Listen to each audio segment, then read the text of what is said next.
તો કાળી ચૌદસે રાત્રે 11 વાગે, કેટલા વાગે? કાળી ચૌદસે રાત્રે 11 વાગે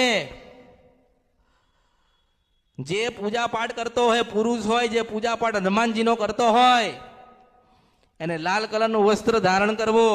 શું કરવું? લાલ કલરનું વસ્ત્ર ધારણ કરવું. એમાં સીવેલું હોવું ના જોઈએ.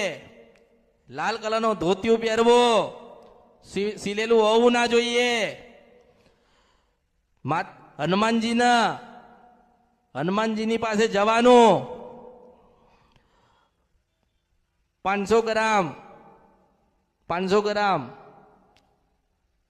રોટલી બનાવે ને, રોટલી લોટ આવે ને, ઘઉંની 500 ગ્રામ લોટની રોટલી બનાવવાની. 500 ગ્રામ કેટલી?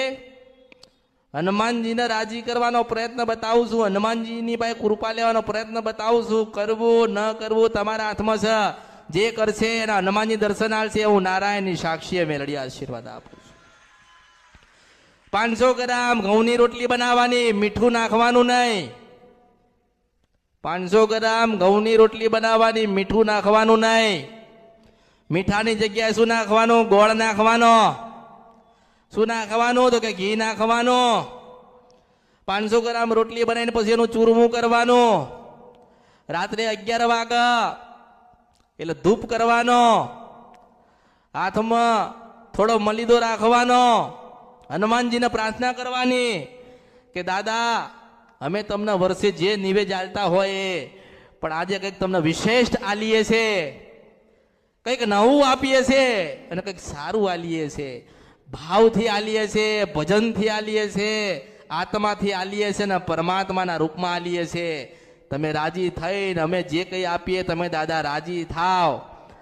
11 વખત મહાદેવનું નામ લેવાનું. કેટલી વખત? શંકર ભગવાનનું 11 વખત નામ લેવાનું.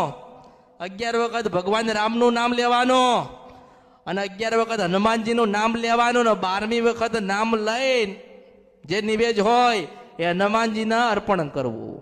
ધૂપની અંદર મલિદાનું નિવેદ હોય એ અર્પણ કરવું અને હનુમાનજીને પ્રાર્થના કરવી કે દાદા, હજારો લાખો ને કરોડો ગુના થયા પણ તમે ક્ષમા કરો, તમે રાજી થાવ, અમને કંઈક માર્ગ બતાડો. અમારા જીવનમાં દુઃખ હોય તો તમે કંઈક માર્ગ કરી આલો. અમારા વડીલો, અમારા પૂર્વજો કે અમારા દાદાથી કે અમારાથી કંઈક ખોટું થયું હોય ને તમે રિહાયેલા હોય, તમે રાજી થાવ.